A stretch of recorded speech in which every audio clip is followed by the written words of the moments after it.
O investidor, ao decidir investir em ações, tornar-se sócio de empresas, montando assim uma carteira de longo prazo, para que no futuro receba uma renda passiva desses ativos, o ideal é que essa renda não sofra oscilações, que ela seja constante, que ela tenha regularidade. Logo, vamos estudar aqui um setor que tem essa característica, que ele tem mais previsibilidade das suas receitas. Estou falando do setor elétrico. E no setor elétrico temos um segmento que podemos encontrar essa característica, a de previsibilidade das receitas e dos lucros.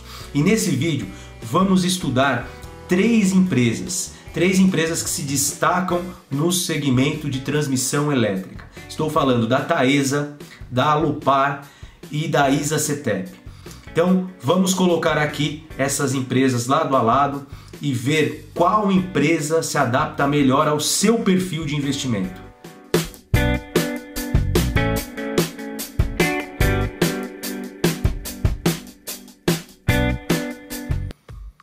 Inicialmente, vamos para o disclaimer. Este vídeo não tem a intenção de fazer a recomendação de compra ou venda de qualquer ativo. É somente um estudo. E para você que está chegando aqui pela primeira vez, vou dar um excelente motivo para se inscrever aqui no canal.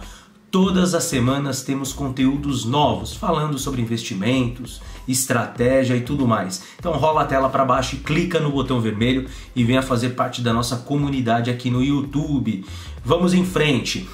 Para entender o setor elétrico, temos que entender como que ele funciona aqui no Brasil.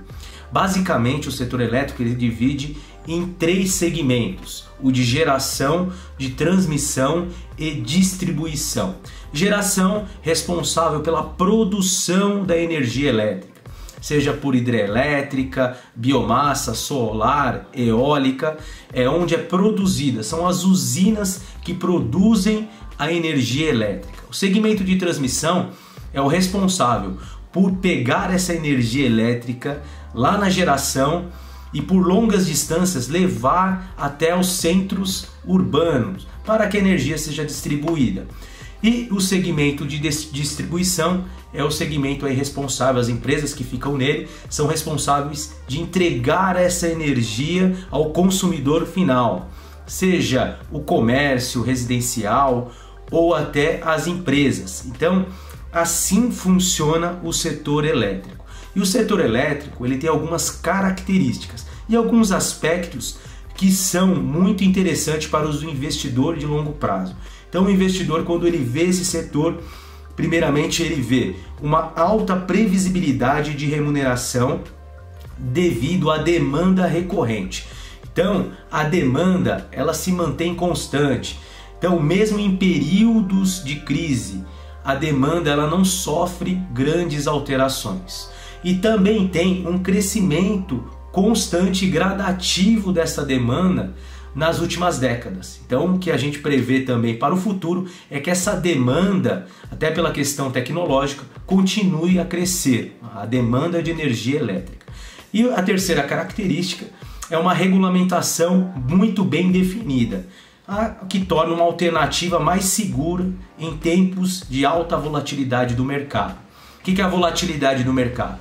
Quando ocorre um estresse no mercado financeiro, o preço dos ativos, o preço das ações sofrem grandes variações, o setor elétrico, as empresas que compõem esse setor, têm a característica de sofrer menos, ter menos variação. E eu vou mostrar um gráfico para vocês aqui. Esse gráfico está comparando o Ibovespa, que é o índice das principais empresas que nós temos na B3, e um índice, o IEE, que é o índice das empresas de energia elétrica, tá? Então o índice Ibovespa está em linha azul e o índice IEE está em cor vermelha. Então podemos perceber aqui que tem mais variação, ocorre mais, até uma amplitude maior de variação na linha azul, no Ibovespa, enquanto na linha vermelha aqui, que representa as empresas de energia elétrica, ocorre uma variação mais tênue, mais suave, então ocorre menos variação, então são menos voláteis. Por que disso? Porque o setor elétrico ele é um setor mais seguro. Então, mesmo em período de crise, podemos ver aqui em março e abril, quando houve uma queda acentuada do mercado, a energia elétrica, as empresas que compõem esse setor, acabam sendo mais procuradas. Então, os seus preços sofrem menos variação, tudo bem? E dentro desses 3 segmentos, existe o filé, o que os investidores ainda têm mais atratividade, que é o segmento de transmissão de energia elétrica. Por quê? O setor de transmissão, ele é o que se apresenta mais regular. Por quê? Porque ele tem as tarifas previamente definidas nos contratos de concessão. Então, o governo ele faz uma autorização por meio de concessão às empresas, para que as empresas elas possam aí entregar esse serviço. Então vai ocorrer um leilão, onde cada empresa aí vai ofertar o seu preço para atuar, e vai ganhar a empresa que vai ficar por um longo período. E esses contratos de concessão, eles ficam por longos períodos, a empresa ali ela fica prestando esse serviço, tá? E as tarifas, periodicamente, elas são alteradas, então elas são corrigidas conforme a inflação mais um fator de reajuste. É assim que acontece a remuneração dessas empresas. Então, o investidor que coloca o seu capital nessas empresas, ele tem o resultado dessas empresas, o qual ele é sócio, sendo corrigidas todos os anos conforme a inflação. Então, ele tem uma proteção do seu capital, né, pela inflação. E a terceira característica é que as transmissoras ela tem a remuneração e a disponibilidade dessa linha, o aluguel dela ela vai receber por isso, independente da energia elétrica transmitida. Então o contrato já vai fazer a previsão do que a empresa vai receber naquele ano. Se ocorrer uma diminuição da demanda, uma diminuição da energia elétrica que vai passar nessa linha de transmissão, mesmo assim a empresa vai receber aquilo que foi contratado. Aí a quarta e última característica é que o teto do recebimento dela vai ser por meio da RAP, da Receita Anual Permitida.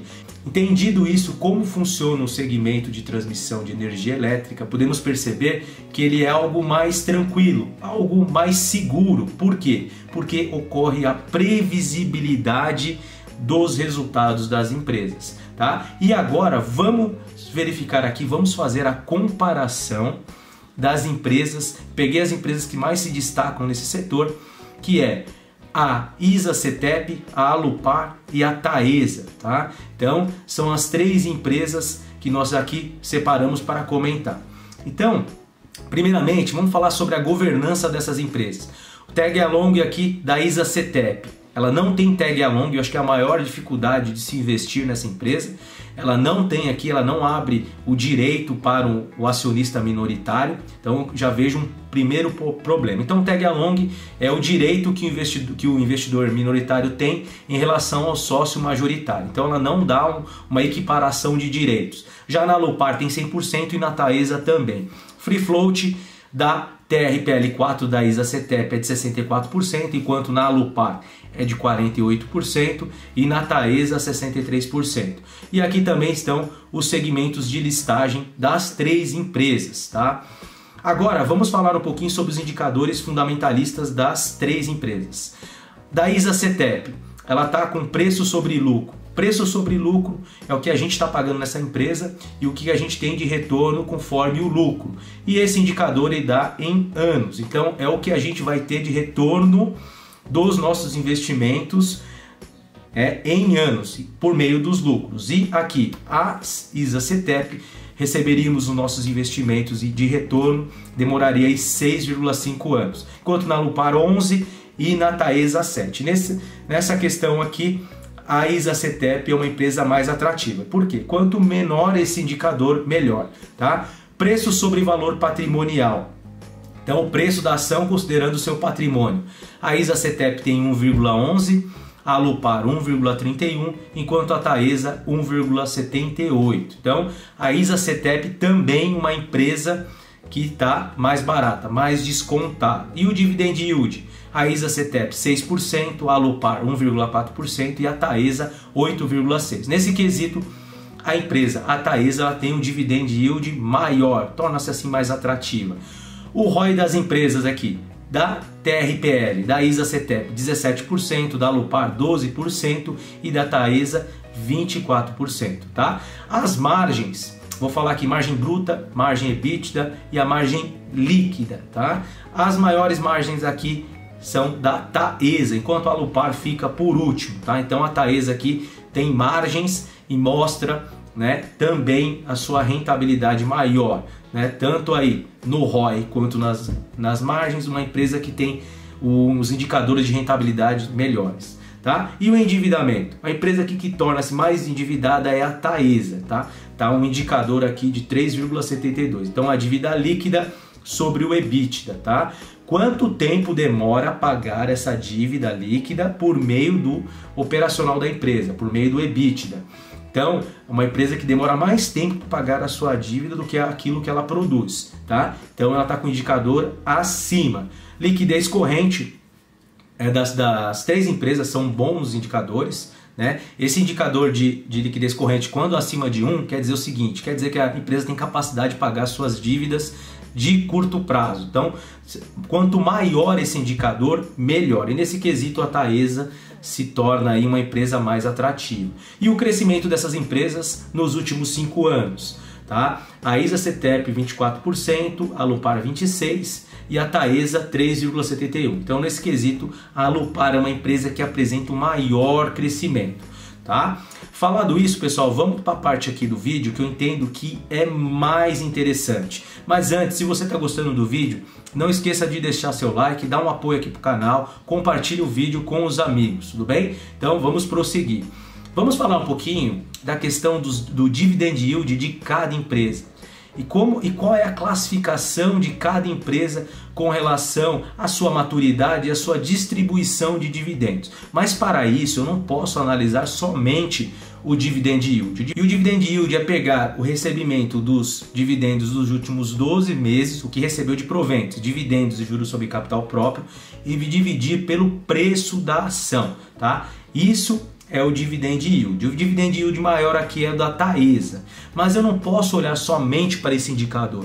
Eu tenho que olhar para o payout da empresa. O que é o payout? O payout é quanto que a empresa paga ao seu acionista percentualmente em relação ao seu lucro. Ou seja, a empresa ela tem um lucro. Ela vai tirar do lucro e vai pagar, vai entregar por meio de dividendos ao seu acionista. E o quanto ela está pagando é considerado o payout. Vamos imaginar, uma empresa tem 100 milhões de lucro, 100 milhões de reais de lucro. Se ela pagar 50 milhões para os seus acionistas, ela está pagando 50% de payout, tá? Então isso é o payout. Então vamos aprender agora a analisar esse payout das empresas e entender o que acontece, qual que é a fase de cada empresa. Então, e a empresa, é muito bom lembrar que as empresas ela têm no seu estatuto social a previsão do mínimo de payout, tá? Geralmente vai ser de 25%, mas as empresas elétricas têm a característica de ter um mínimo de payout um pouco maior, tá? E quais são aqui os payouts das empresas? Eu vou até colocar aqui a primeira e vamos dar uma olhadinha nesse gráfico, que é o da Taesa. Aqui a gente pode ver essa linha laranja e a linha verde em cima, que representa o payout. Então, o payout da Taesa está na casa aqui dos 90%, tá? 90%, 89%, 90%. Então essa é a média que a empresa paga dos seus lucros. Então de todo o lucro que a Taesa faz, ela entrega geralmente 90% por meio de dividendos e juros sobre capital próprio. Aqui está a da TRPL, da ISA-CTEP. Então ela também entrega uma média aí 90%, 80%. Até em 2018 aqui a empresa entregou 150%. Então ela deveria ter um dinheiro em caixa. Um fato também não recorrente, entregou esse payout maior, tá? Enquanto isso, tá aqui na tela também a questão do payout da Alupar, que no ano de 2019 foi de 24%, enquanto nos outros anos tinha 50%. O que a gente pode chegar aqui na conclusão comparando esses payouts? Que tanto a TRPL, a ISA-CTEP, quanto a Taesa são empresas mais maduras, que já estão entregando quase todo o seu lucro para os seus acionistas. Então essa empresa ela não está pegando esse dinheiro e reinvestindo nela mesmo. Claro, ela mantém a sua estrutura, as suas torres, as suas linhas de transmissão, mas ela não tem um reinvestimento muito alto e ela acaba entregando todos esses lucros. Então essas empresas são as consideradas empresas de dividendos, ou segundo a classificação de Peter Lynch, são empresas de crescimento lento, tá? E o que é interessante nessas empresas? Como investidor, como eu vou analisar? Se eu estou esperando uma renda imediata, eu quero a partir de agora, eu já tenho um patrimônio, eu quero investir em ações, quero ser sócio de empresa e já quero imediatamente receber uma renda, essas empresas se tornam mais atrativas, porque elas já estão remunerando os seus acionistas. Agora, aquele investidor que ele não tem tanta pressa, ele está pensando mais no longo prazo, ele pode aproveitar o crescimento da empresa, mas para ocorrer um crescimento da empresa, ela tem que reinvestir os seus lucros, ela não pode entregar todo o seu lucro. Então aqui a Alupar, como ela tem esse payout mais baixo, o que acontece? Ela está entregando só quase 25% do seu lucro, os outros 75% ela está reinvestindo nela mesma. Então a expectativa aqui na Alupar é de ser uma empresa de crescimento, tá? É uma empresa o quê? Que está reinvestindo e é que ela cresce. E o que a gente vai objetivar aqui investir na Alupar, que é o meu perfil?